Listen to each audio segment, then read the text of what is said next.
Hello, everybody. I just wanted to. Well, hello. Welcome to NightSky. This is probably one of my favorite Steam games, and probably one of my favorite games ever. Um, Very relaxing. Very nice. I'm not sure how to describe it, so I guess we'll get into it now. Before we start, I want to go over the fact that I will be playing on normal, and then I'll be doing extra parts of this series where I play on alternative. Alternative is much more difficult, and I would recommend that you only play it once you are done with the normal mode, and even then you might still have a rough time with it, because I know that I did. Yeah, alright. So that's about it. Let's jump right into it. From the beach. Late one afternoon, I randomly stumble upon a beautiful sphere at the beach. It's like nothing I've ever seen. I can't tell whether it's made of crystal, glass, or some other substance. I do notice a subtle glow and presence, as if it has some kind of life force. Without another thought, I picked up the mysterious sphere and decided to take it home. Since that first night, I've had nothing but the strangest dreams about surreal places and experiences. So yeah, this is the beach, as you can see. Very basic area. There's not much going on, really.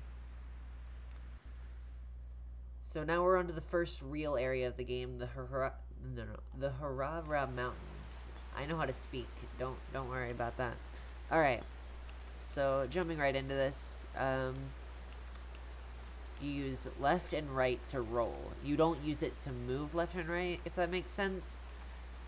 It'll make more sense why I describe it as rolling later. But for now, let's just refer to it as that. Something I like to say about this game is that I'm not one to listen to ASMR, but like listening to speedruns of this game with no like commentary, and even with the commentary it's still nice. Very relaxing to me, because this whole game just sounds very pleasant. So this is why I decided to call it rolling, because if you hold to the left, you're going to roll left, and if you do this, you're going to roll left all the way across the ceiling, as opposed, and like, yeah. Now holding the right trigger, because I'm using an Xbox controller, will make you go fast. Now, you might be thinking to yourself, oh, we're supposed to go this way. Well, actually, no. We're supposed to go into this part right here, if I can, like, actually do it. You'll notice that there are these little alcoves, as they might be called, that have this sort of shape, and when you go in, you'll get a black star. The black stars are vital to beating this game later, and we'll go over that once we get to it. Now we just have to roll into this block to knock it into the hole, and then we can go up here, get this, knock this down there. It says space, but it's actually a start for me. So yeah, start to reset. When we get into the alternative mode, be ready to see that a lot.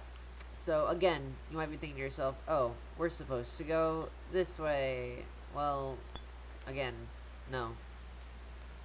I actually can't remember what's up here. Is there anything important?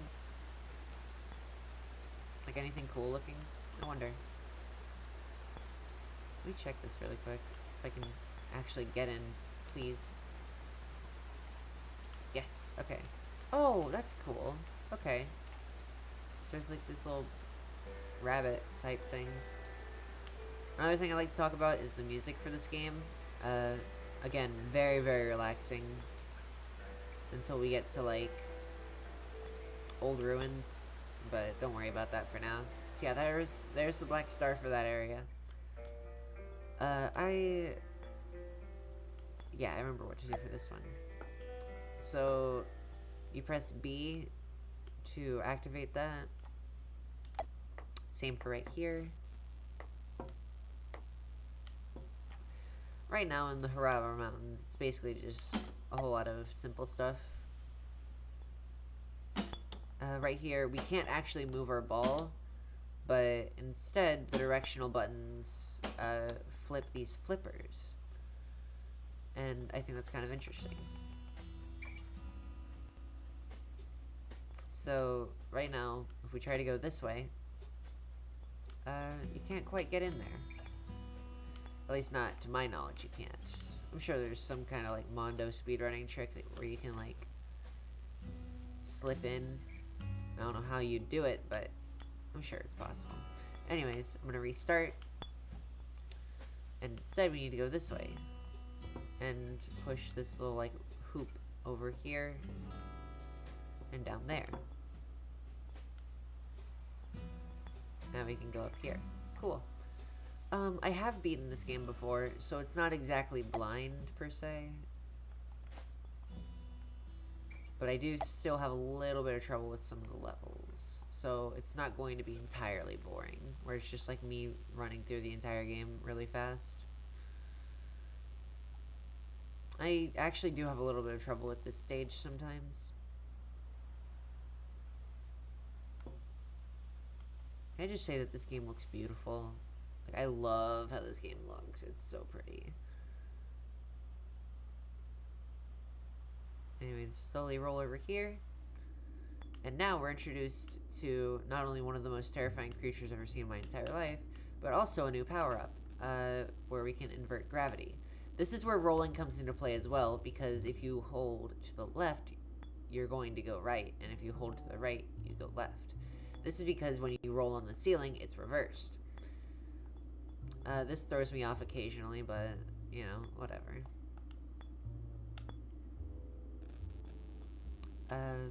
This is where we really start to use the precision power-up, which is done by holding the left trigger. I don't think that ever gets replaced, unlike the speed power-up, which gets replaced a few times.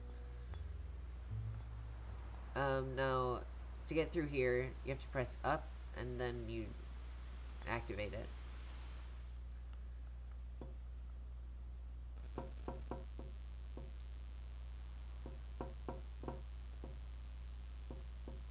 This level's pretty simple. You just use the steady power-up. Now, this is where forced power-ups come into play. I'm not holding down any buttons, except for, like, left and right. It's always doing this. So, if I remember correctly, this is the final stage of the Harara Mountains. Each area in this game is fairly short if you know what you're doing. Unless you're playing alternative mode. But, yes. And now we're moving on to skimming. But I'm gonna save that for the next part. Yeah. So yeah, this is NightSky. Hopefully you guys enjoy the series, because I love this game so much, and I really want to share it with more people, because it's a mostly forgotten gem. Yeah. See ya.